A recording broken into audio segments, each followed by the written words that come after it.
अस्सलामुअलैकुम, आप देख रहे हैं समा। मैं हूं सिद्रा मीर और मैं हूं किरण आफ्ताब। सिंध हुकूमत पैसा करती है, लेकिन सूबे को दिया जाने वाला पैसा कहां जाता है? वफाकी वजीर इत्तलात फवाद चौधरी ने हिसाब मांग लिया। सिंध की निगरानी के लिए आर्टिकल 140A नाफिज करने का मशवरा भी दे डाला। इसके साथ साथ ये भी कहा कि कराची की पुलिस नाअहल है, सिर्फ प्रोटोकॉल के लिए रखी गई है। फवाद चौधरी ने वजीर आला सिंध मुराद अली शाह पर कौमियत परस्ती की सियासत करने का इल्जाम भी लगा दिया। वजीर आला सिंध बदकिस्मती से अब एक कॉम्प्रेस सियासत कर रहे हैं। कायम अली शाह हों चाहे वो मुराद अली शाह हों, एक रबड़ स्टैंप के तौर के ऊपर उसको वजीर आला हाउस में बिठा दिया जाता है। पीछे से उसकी तारीफ वो जरदारी फैमिली के पास रख दी जाती। वजीर आला को कठपुतली के तौर के ऊपर इस्तेमाल करते हैं। सारी डिसीजन मेकिंग उन लोगों के पास है जो कि सिंध असम्बली में नहीं, बिलावल हाउस में बैठते हैं। सिंध में आर्टिकल 140A को इम्प्लीमेंट होना चाहिए। सुप्रीम कोर्ट को चाहिए आर्टिकल 140A को इन्फोर्स किया जाए। जो पैसा इस वक्त आप मुराद अली शाह एंड कंपनी को देते हैं, वो कराची और बदीन और घोटकी और लाड़काना में लगने के बजाय वो दुबई, लंदन, पेरिस में जाके लग जाएगा। यहाँ की हालत तो ये है कि 1990 से कराची जैसा शहर जो है वो अपनी पुलिस नहीं बना सका। हर साल रेंजर्स को पैसे देते हैं, वफाक को आप मिन्नत तरला करते हैं कि रेंजर्स को आप यहीं पे रहने दें। कराची में पुलिस की ये अहलियत भी नहीं है कि वो एक बुनियादी अमन व अमान भी कायम रख सके। जिस किसी का दिल होता है वो कराची में गाड़ी को रोकता है, स्टॉल दिखाता है, कहता है ये चीज़ें दे दें। यूँ लग रहा है कि सिंध गवर्नमेंट ने अपनी तमाम तर जो जिम्मेदारियां हैं प्रोटोकॉल एंजॉय करने तक रखी हुई हैं। और इसके बाद पीपल्स पार्टी वाले भी फवाद चौधरी को जवाब देने मैदान में आ गए। नासिर हुसैन शाह ने कहा, फवाद चौधरी वजीर आला पंजाब बनना चाहते हैं, इसीलिए तो जरदारी साहब पर इतनी तनकीद कर रहे हैं। मुर्तज़ा वहाब ने कहा, फवाद चौधरी सिंध की निगरानी के ख्वाब देखना बंद कर दें। सईद गनी ने भी खूब तनकीद की। कोर्ट को चाहिए आर्टिकल 140A को इन्फोर्स किया जाए। विफाकी वजीर इत्तलात के बयान पर पीपल्स पार्टी के रहनुमा बरहम, फवाद चौधरी पर खूब लफ्जी गोलाबारी की। फवाद चौधरी साहब जो हैं वो बड़ी अजीब मखलूक हैं। इन्होंने खुद वजीर आज़म इमरान खान को लिखा कि बोजदार जितना नाअहल और नालायक वजीर आला पंजाब में कभी आया ही नहीं है। वजीर इत्तलात सिंध नासिर हुसैन शाह का कहना था कि फवाद चौधरी वज़ीर आला पंजाब बनना चाहते हैं। वो जरदारी साहब के खिलाफ बात करके अपनी नौकरी पक्की कर रहे हैं। तर्जुमान सिंध हुकूमत मुर्तज़ा वहाब ने कहा कि फवाद चौधरी सिंध की निगरानी के ख्वाब देखना बंद करें। PTI ने मुल्क और आवाम की जो हालत की है वो किसी से ढकी छुपी नहीं। नाअहल हुकूमत ने हकीकत में आवाम की चीखें निकलवा दी हैं। और अब सवाल ये कि क्या कराची लावारिस है, क्योंकि शहर में गाड़ी या मोटरसाइकिल चलाना आसान नहीं रहा। टूटी फूटी सड़कों पर जगह जगह गड्ढे हैं। सड़कों का अहवाल सलमान अहमद बता रहे हैं। इस शहर पर पीपल्स पार्टी की सरकार को 13 बरस गुजर गए, मगर कराची या सिंध के हालात पर कोई तनकीद कर दे तो सिंध सरकार के वज़रा दिफा में ऐसे सामने आ जाते हैं जैसे इस शहर को पेरिस बना दिया हो। इन दावों के बरक्स हकीकत क्या है, चलिए माड़ीपुर की सड़क से गुजरने वालों से जानते हैं।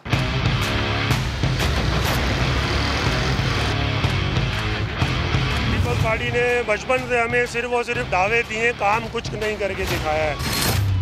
यहाँ से एम्बुलेंस का निकलना भी बहुत हार्ड है। हम लोग वॉक्स पे गए थे, वापसी में जब आए थे तो ये रोड इतना टूटा हुआ, हमारी गाड़ी ख़राब हो गई। फैमिली हमारे साथ है, आपके सामने की बात है। अब हम धक्के लगाते हुए लेके जाएंगे।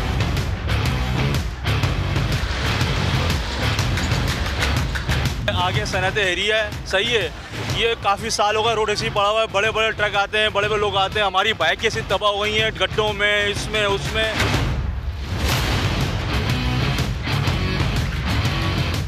आगे हमारा दुकान है, सारे दिन मिट्टी उड़ता है। इनको ये रोड बना, बहुत बड़ा रोड है, ये हेम रोड है, सब ये अक्सर यहाँ पे गाड़ियाँ गलती भी होते हैं यहाँ पे। आखिर कराची वालों को इतने बरसों में मिला क्या है? सिर्फ दावे। हकीकत देखी जाए तो मसाइल बेतहाशा हैं और हल करने वाला कोई नहीं। इस शहर का अल्लाह ही हाफिज है। कैमरामैन सनाउल्लाह के साथ सलमान अहमद, समा, कराची। सियासत की शाहराहों पर राबितों के पड़ाव भी आते हैं। अब जानिए वज़ीर आज़म के मुआविन खुसूसी शहबाज गिल क्या कहते हैं। वो कहते हैं खुशी है ऑपोजिशन का एस्टेब्लिशमेंट से राबिता है। एस्टेब्लिशमेंट वाले हमारे भी हैं और ऑपोजिशन के भी, वो तो सबके हैं। ख्वाजा आसिफ अगर उनके साथ चाय पीते हैं तो ये अच्छी बात है। एस्टेब्लिशमेंट कौन है? एस्टेब्लिशमेंट जिसको हम कहते हैं वो हमारे ही हैं। हम सब उनमें से हैं और वो हम में से, हमारे रिश्तेदार, हमारे भाई हैं। को बाहर से तो आई नहीं हुई एस्टेब्लिशमेंट। कोई हमारा चाचा है तो हमारा ताया है, हम उनके हैं वो हमारे हैं। मेरे तो जितने रिश्तेदार, दोस्त, मैं तो सारी जिंदगी से हूँ राब्ते में। मैं तो इस राब्ते को वैसे ही लेता हूँ जैसा मेरा आपके साथ राब्ता है। मैं अपने नून के भी बहुत सारे दोस्तों को जानता हूँ जब बाकायदगी से चाय पीते हैं। ख्वाजा आसिफ साहब रात को उत्थे मैसेज कर दें। साहब उनकी जो गिरफ्तारी है वो फोन वजह बनी या कोई और है? किनकी? ख्वाजा आसिफ। वो तो फोन उन्होंने किया था इलेक्शन जीतने के लिए। आपका सवाल होना चाहिए था कि इलेक्शन जीतने की वजह फोन बना या कुछ और। दूसरी भी वैसे बड़े खराब। आगे जानिए विफाकी बजट दोस्तों यारों का बजट है। ओवरसीज पाकिस्तानियों को पाकिस्तान के हालात का इल्म नहीं, इसलिए वो हमारे हलकों में वोट नहीं डाल सकते। लीगी रहनुमा एहसन इकबाल के बयान पर मुआविन खुसूसी शहबाज गिल का दो टोक जवाब। कहा लंदन में बैठे नवाज शरीफ को आप लीडर और इसहाक डार को सेनेटर बना सकते हैं तो फिर तारकीन वतन को वोट का हक क्यों नहीं दिया जा सकता। शहबाज गिल और एहसन इकबाल की लफ्जी गोलाबारी आपको भी दिखा देते हैं।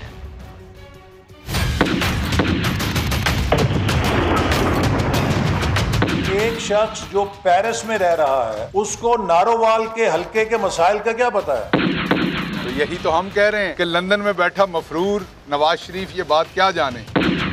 उसको लाला मूसा के मसाइल का क्या पता है? कि एहसन इकबाल उर्फ अरस्तू साहब कि तुहाडे पुत्र नूं अदराक सी अमरीका बैठे जदों उन्होंने बुला के नारोवाल दा इलेक्शन लड़वा दिता सी। उसको जैकबाबाद के मसाइल का क्या पता है? नवाज शरीफ को वहां बिठा के हमारा लीडर बनाते हैं पाकिस्तान का, तो उसको पता होता है। उसको कलात के मसाइल का क्या पता है? इसहाक डार जो फ्राडिया है सबसे बड़ा दुनिया का, उसको लंदन में बैठे आप सेनेटर बना सकते हैं। तो एक शख्स जो बैरूने मुल्क बैठा है वो हमारे हलकों में वोट नहीं दे सकता। हमें पता है कि ओवरसीज पाकिस्तानियों में 95% से ज्यादा वोट इमरान खान का है, क्योंकि वहाँ जो रिकॉर्ड है जमीनों का वो इलेक्ट्रॉनिक है सारा। तो पटवारियों की कमी है उन मुल्कों में। आप सियासत करें लेकिन इस तरह की हरकतें मत करें।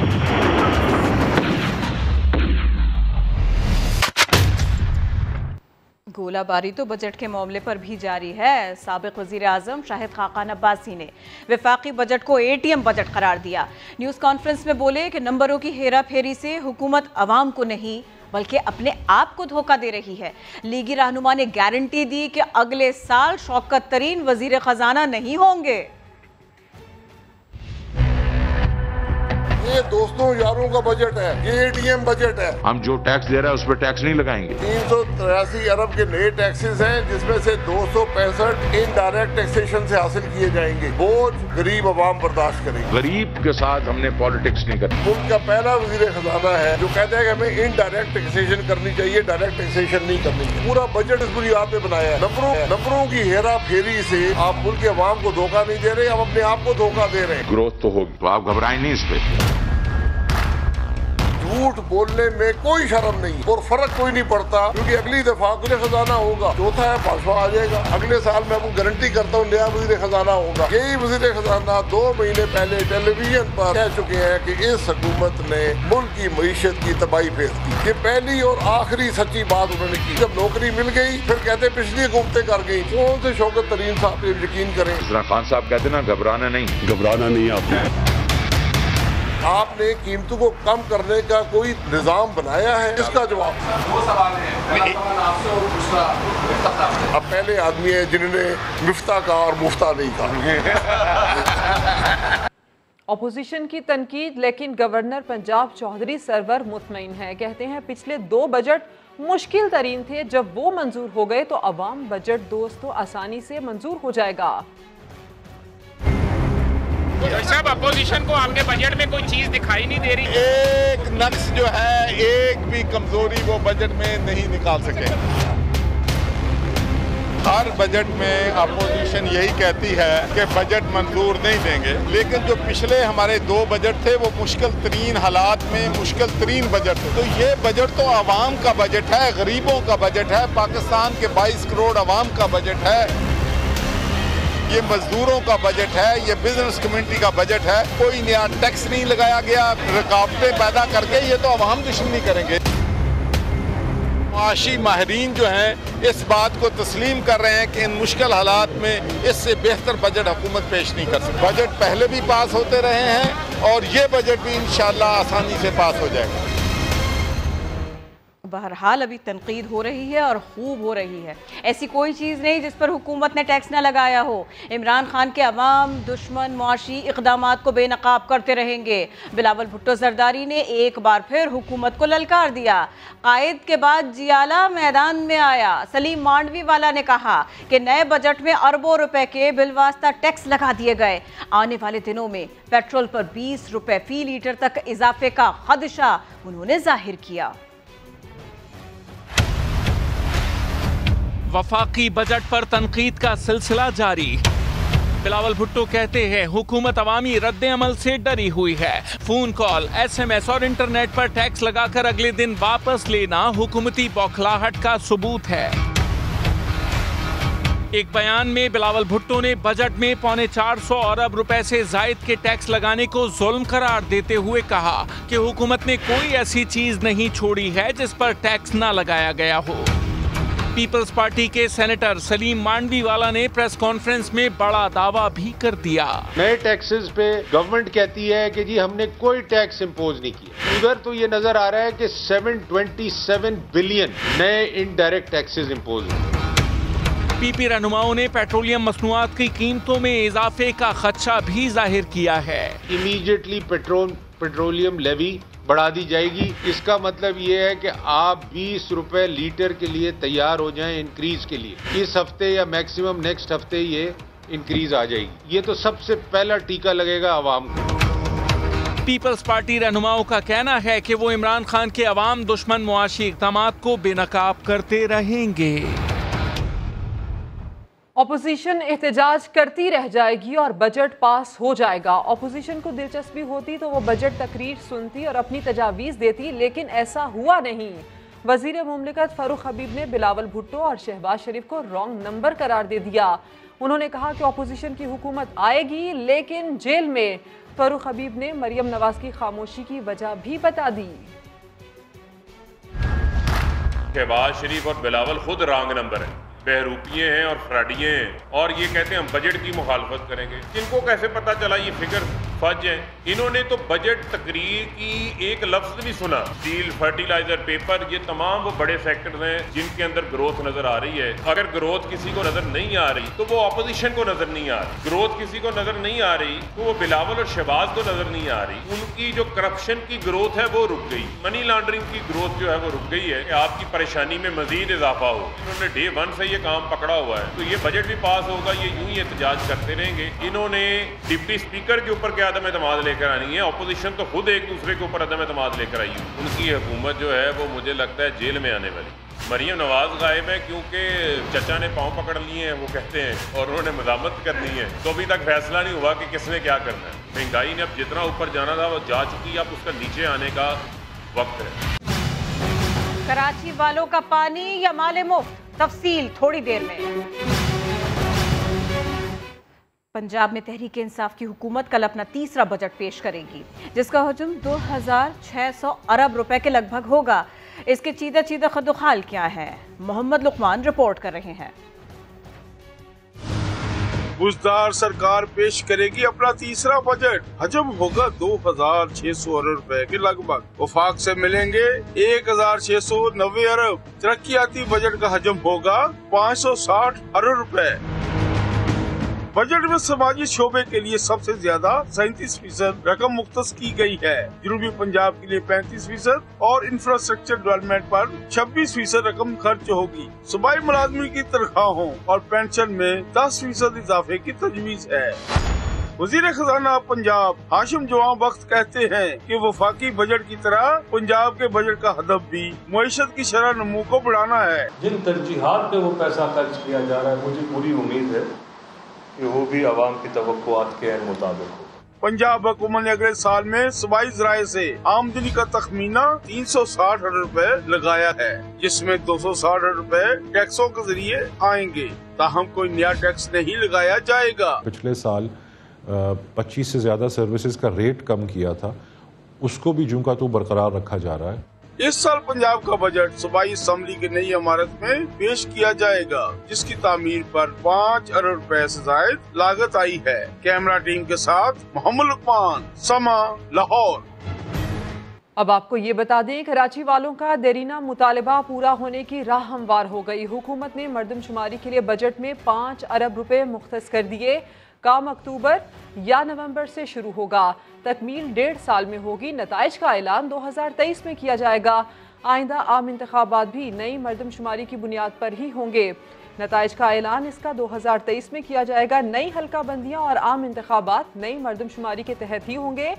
नई मरदमशुमारी पर काम इसी साल शुरू होने की राह हमवार हो गई है। ये काम अक्टूबर या नवंबर से शुरू होगा और तकमील 1.5 साल में होगी। महंगाई का शुमार करना मुश्किल है। वफाकी बजट का ऐलान हुआ, लेकिन बाजार आने वाले शहरियों की ज़बान पर एक ही शिकवा है, महंगाई और बस महंगाई। कहते हैं उनकी ज़िंदगी में कुछ नहीं बदला। कराची से रिपोर्ट कर रहे हैं खुर्शीद आलम। बजट आ गया मगर सार्फिन का वही पुराना शिकवा कि रिलीफ तो नहीं आया। बाजार में हर शख्स परेशान है। सबका यही कहना है कि कुछ भी तो नहीं बदला, महंगाई बरकरार है, सब कुछ पहले की तरह जूं का तू है। वो बेचारे जिस तनख्वाह पे रहते हैं ना, सालों में जाके उनकी तनख्वाहें बढ़ती हैं और कुछ नहीं है। गवर्नमेंट वालों के मजे हैं बस। गवर्नमेंट तो ये काम करती है, 2500 तनख्वाह बढ़ा दी और घुमा के 5000 वापस ले लिए। एक दुकानदार के मुताबिक आटे की बोरी तो सस्ती हो गई मगर चावल महंगा हो सकता है। सिर्फ आटे का तकरीबन 200-250 रुपया बोरी पे कम हुआ है और आटे का रेट। बाकी चीनी या चावल का ये सुनने में आ रहा है कि 10 रुपये किलो पर रेट पर पे बढ़ रहा है। कराची के शहरियों को रिलीफ कब मिलेगा, इसका अंदाज़ा आइंदा चंद रोज़ में हो जाएगा। कैमरामैन कामरानुद्दीन के साथ खुर्शीद आलम, समा, कराची। और सूबों के दरमियान पानी पर जंग, पंजाब के वजीर आबपाशी ने मामला मुश्तरका मफादात काउंसिल में ले जाने का इशारा दे दिया। मोहसिन लगारी कहते हैं बद इंतज़ामी के खात्मे के लिए मॉनिटरिंग का निज़ाम होना चाहिए, लेकिन सिंध हुकूमत मुज़ाकरात से भाग रही है।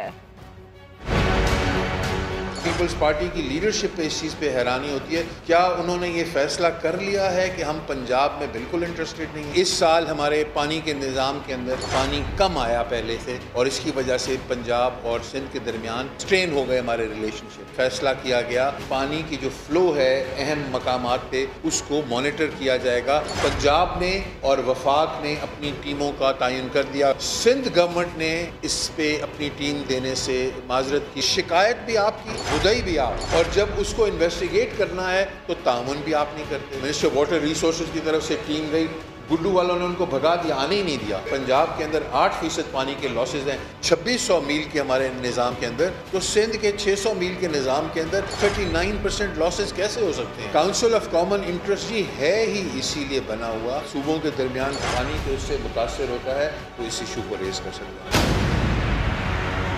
अफसोसनाक खबर हैदराबाद से, जहां 62 अफराद का वेटर पर बदतरीन तशद्दुद, ठारो शोरों को मार मार कर जान से ही मार दिया। इम्तियाज अली रिपोर्ट कर रहे हैं।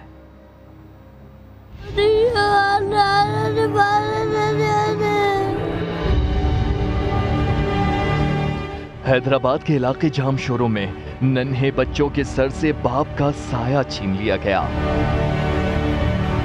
शादी हॉल में काम करने वाला ठारो शोरो बच्चों से कहकर गया था कि उनके लिए खाना लेकर आएगा, मगर लाश घर पहुंची। बाबा कहाँ गए?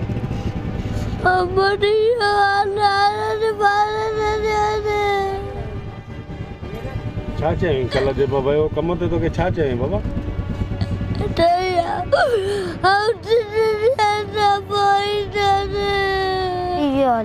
बाबा छाचे हो कल तो के जम काले दे चाहिए सुभाने इधर वो मोटिया मरी गयो।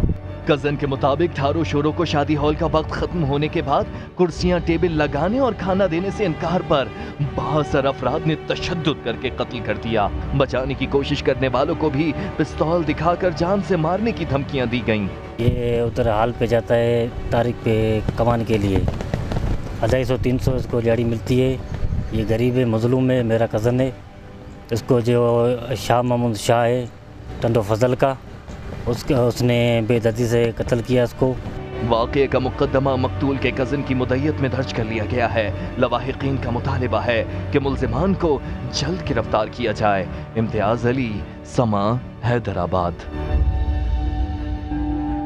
इंतहाई अफसोसनाक वाक़या लाहौर से, जहां कटी पतंग की डोर ने 3.5 साला बच्चे की ज़िंदगी की डोर काट दी। खिज़र मुर्तज़ा वालिदैन के साथ नानी के घर से वापस आ रहा था। घाटी के करीब डोर उसकी गर्दन पर फिरी और बच्चा वहीं दम तोड़ गया। अहले खाना गम से निढाल है। लाहौर से ये खबर, जहां कटी पतंग ने मासूम बच्चे की जान ले ली। एक और अहम मामला, भारतीय दहशतगर्द कुलभूषण यादव का केस नून लीग ने बिगाड़ा। वजीर खारिजा शाह महमूद कुरैशी कहते हैं ऑपोजिशन दुश्मन मुल्क की चाल को समझे, पाकिस्तान आलमी अदालत की सिफारिशात पर अमल कर रहा है। कुलभूषण यादव का केस बिगाड़ने वाले मुस्लिम लीग नून है। वो इंटरनेशनल कोर्ट ऑफ जस्टिस के जो अहकामात थे उन पर अमल दरामद करने के लिए हमने इक़दाम उठाए हैं। हिंदुस्तान चाह रहा है कि उसे काउंसिल रसाई न दी जाए और हम इस बहाने की आड़ में दोबारा पाकिस्तान को इंटरनेशनल कोर्ट ऑफ जस्टिस में घसीटें। मुझे उम्मीद है कि हमारी ऑपोजिशन के मेंबरान नासमझी का सबूत नहीं देंगे। सऊदी हुकूमत ने ये फैसला किया है कोरोना वबा को सामने रखते हुए, और उनको खौफ है कि ऐसे नए नए वेरिएंट्स आ गए हैं, खासतौर पे जो इंडियन वेरिएंट है, उससे बचाव के लिए ताकि वहाँ से पूरी दुनिया में न फैल जाए, उन्होंने ये एक एहतियाती कदम उठाया है और उन्होंने फैसला किया है सिर्फ मकामी लोगों को हज की इजाजत होगी। कोई हवाई और कोई अड्डा देने का इरादा नहीं है। ऑपोजिशन को बता चुके हैं, वो जानते हैं, वो दिल लगी कर रहे हैं। और जिसे अल्लाह रखे उसे कौन चखे। कराची मेमन घोट में 60 फीट गहरे कुएं में गिरने वाली बिल्लियों और कुत्ते को 10 माह बाद निकाल लिया गया। कुत्ते की हालत और कुएं की गहराई जांचने के लिए बांस के साथ कैमरा लगाया गया। कैमरे से कुएं में कुत्ते के साथ 2 बिल्लियों की मौजूदगी का भी इंकशाफ हुआ। क्रेन की मदद से बिल्लियों और कुत्ते को बाहर निकाला गया। शहरी 10 माह तक कुएं में फंसे जानवरों को खाना देता रहा। वफाकी वजीर मनसूबाबंदी असद उमर ने बगैर प्रोटोकॉल कराची के मुख्तलिफ इलाकों का दौरा किया। कहा सिंध की गलियों और मोहल्लों का दौरा करने पर वजीर आला सिंध बहुत नाराज है। सूबाई हुकूमत दिहाइयों तक कुछ नहीं करेगी तो विफाक अपना किरदार अदा करेगा। कहा वो शदीद नाराज़ हैं कि सिंध के लिए गलियों में आके वफाक क्यों काम कर रही है।